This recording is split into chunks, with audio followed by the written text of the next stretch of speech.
Good evening, my name is Zuzati Lokar and this is a die and mold show, which is a very prominent and very prestigious show in India for die and mold industries.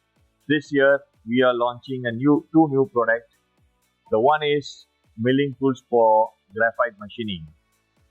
These tools are 100% made in India. Coating, we are offering this coating from Germany, diamond coated, pure diamond coated.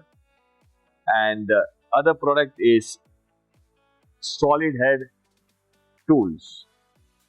Currently, due to carbide pricing fluctuation, we have developed this tool in-house, 100% made in India, developed in our facility.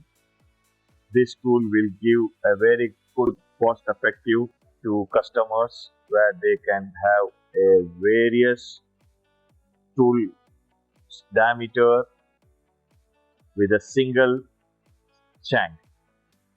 And apart from that, we had a very good footfall in the past 2 days, and we hope we'll be having a more footfalls in coming 2 days. Thank you.